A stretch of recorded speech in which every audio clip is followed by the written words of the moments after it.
Bonjour les Capricornes, donc voilà repartis pour une nouvelle année, donc 2021. Cette guidance va être une guidance pour l'année, avec une carte du tarot de Marseille et une carte du jeu des rêves enchantés de Lenormand pour avoir un peu plus de précision. Quoi qu'il en est, c'est une guidance générale, donc elle ne pourra pas parler à tous les Capricornes, évidemment.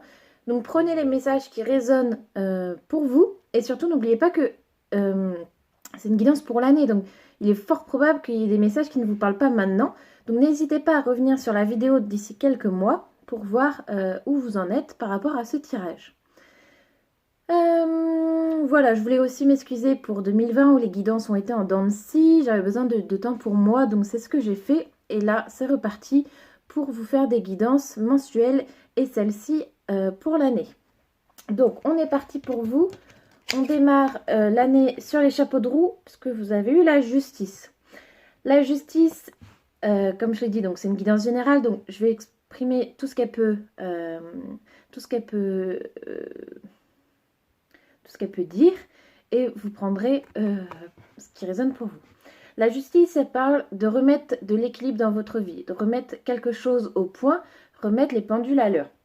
Elle peut parler de papier, de tribunal, de procès, aussi bien pour, par exemple, une union, préparer une union, se marier à la mairie, etc., autant qu'un divorce. Donc là, on est vraiment dans les démarches juridiques. Là, moi, en carte supplémentaire, j'ai eu les rats. Donc pour moi, là, je pense plus à peut-être un procès. Peut-être que vous êtes en procédure de divorce, que ça parle, il y a des personnes qui sont mauvaises envers vous. Donc voilà, ça va parler de procès. Pour savoir si ça va être à votre avantage ou pas, il faudra regarder un peu les précisions qu'on aura pour le mois de janvier. Pour le mois de février, le 6 de coupe. Là, on vous demande de vous investir dans une relation amoureuse. Là, pour le coup, on parle d'union, vraiment. Donc peut-être que certains étaient en procédure de divorce avec une personne qu'ils n'étaient plus ensemble depuis longtemps et que du coup, ils préparent les papiers justement pour amorcer cette nouvelle union. Pour d'autres, ça va être se reconnaître un petit peu dans une relation. Hein, pour ceux qui étaient, par exemple, dans des relations un peu discrètes, un peu secrètes, là, on vous demande de vous investir davantage, d'exprimer vos émotions et d'être dans la joie, dans la générosité, dans le partage. En plus, avec le pont, on voit bien qu'il y a une nouvelle étape à franchir pour aller plus loin dans cette relation, justement.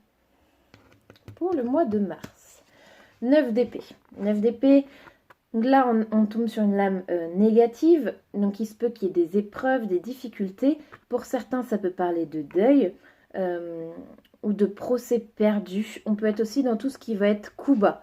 Donc là, avec la boussole, on voit que vous allez être désorienté, vous allez être perdu, et ça peut se comprendre puisque les difficultés annoncées sont toujours dures à surmonter. Donc pareil, on reviendra sur le mois de mars, voir ce qu'il en est plus précisément. Pour le mois d'avril, vous avez la reine de bâton. Ça, c'est une reine, c'est un personnage important qui vous demande de vous mettre dans l'action. Là, il y a une situation peut-être qui vous pèse. On vous demande de remettre les pendules à l'heure et de faire les choix dans votre vie, ceux qui s'imposent. Hein. Avec le bouquet, on voit que vous allez peut-être avoir une chance, une opportunité. Donc là, il ne faudra pas hésiter à la saisir. Là, on oublie le temps de la réflexion, on est dans l'action. On continue en mai avec une autre reine, et celle-ci, la reine d'épée. Donc, en général, quand la reine d'épée sort, il se peut qu'il y ait une situation de conflit dans la vie personnelle ou professionnelle, ou alors que vous, avec les épreuves que vous avez subies, vous êtes devenu froid, peut-être pas insensible, mais en tout cas, vous ne montrez plus rien. Et le côté positif de cette reine, c'est qu'elle trouve des solutions aux problèmes. Peut-être pour certains aussi, on va pouvoir parler de jalousie, peut-être. On est un peu dans le vague. En plus, en carte complément, vous avez eu l'amour, les signes. Peut-être que la reine d'épée, c'est aussi la veuve qu'on l'appelle, hein, parce qu'elle a beaucoup souffert, elle a eu beaucoup de déboires dans sa vie, notamment amoureux, et du coup, elle n'ose plus s'expandre dans ses émotions, elle est complètement dans le mental.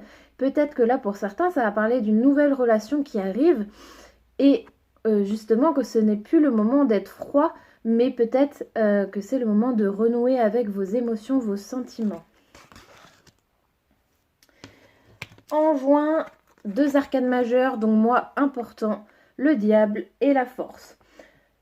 Là, moi, je l'ai pris les deux ensemble comme une convergence d'énergie, que vous allez être redoutablement énergique.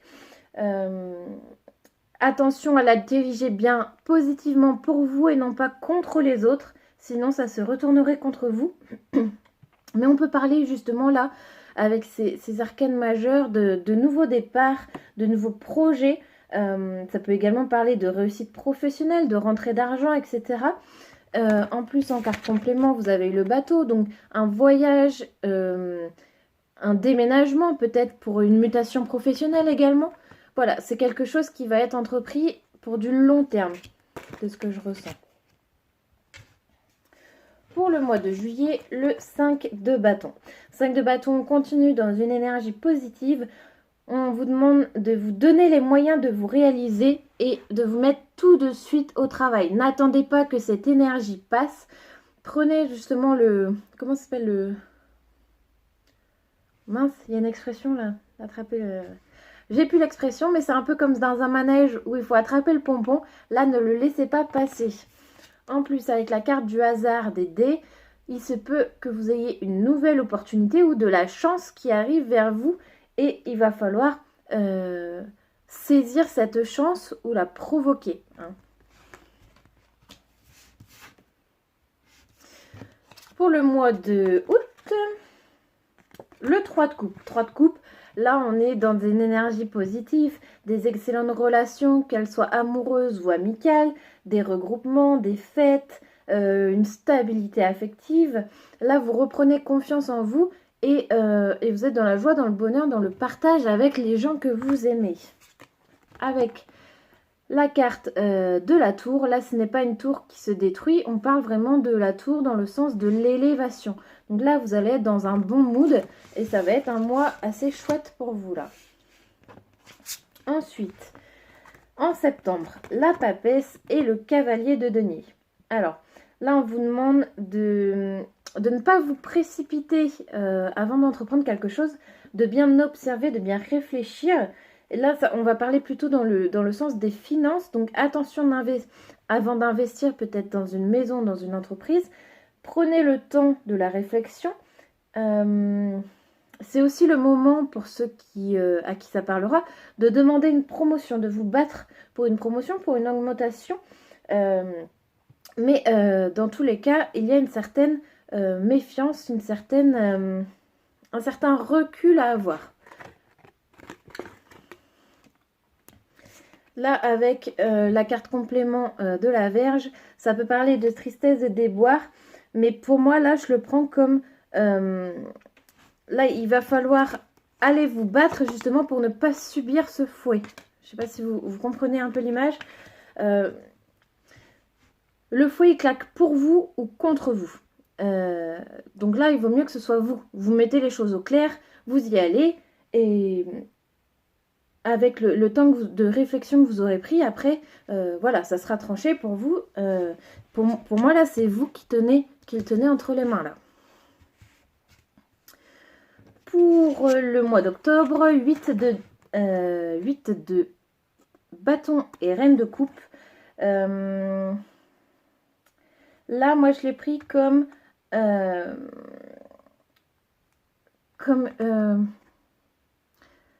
vraiment dans l'amour, là, de faire confiance à votre intuition, de faire des choix pour votre vie affective, de vous donner les moyens, en fait, de vous investir, ne pas craindre, ne pas avoir peur de vous engager dans quelque chose. avec la carte complément du livre, vous allez apprendre de nouvelles choses. Si on continue à parler d'amour, vous allez apprendre à connaître encore plus quelqu'un. Donc vraiment vous investir dans la relation, ou alors ne pas avoir peur de poser des questions sur la personne si c'est une nouvelle rencontre. Vraiment découvrir l'autre et ne pas rester enfermé sur des préjugés que vous pourriez avoir. Au mois de novembre, le 3 d'épée. Excusez-moi. 3 d'épée, en général, il parle de rupture, de blessure du cœur. Peut-être que ça parlera à certains d'entre vous. Moi, là, je l'ai pris dans le tirage plutôt comme des difficultés administratives ou des oppositions, vraiment des choses qui viennent contrer vos projets. Donc, on vous demande de vous préparer, de vous y préparer et de faire preuve de patience. Avec la lune en complément, vraiment prendre du temps pour vous. Vous allez peut-être apprendre des choses cachées et on vous demande de vous fier à votre intuition. Et par contre, on finit l'année sur de bonnes énergies positives avec le chariot et les poissons. On parle vraiment de réussite, de nouveaux départs, de changement de vie, vraiment une accélération dans vos projets ou dans votre vie. Et avec les poissons, ça parle de bonheur, de réussite financière, d'abondance. Donc là, voilà, pour moi, il y a peut-être une page qui va être tournée et vous allez prendre votre destin en main. Donc voilà, mes amis Capricorne, voilà pour ce tirage. Donc comme je vous disais au début, n'hésitez pas à revenir au fur et à mesure de l'année, voir ce qu'il en est. Et je vous retrouve très bientôt pour le tirage du mois de janvier. Des bisous!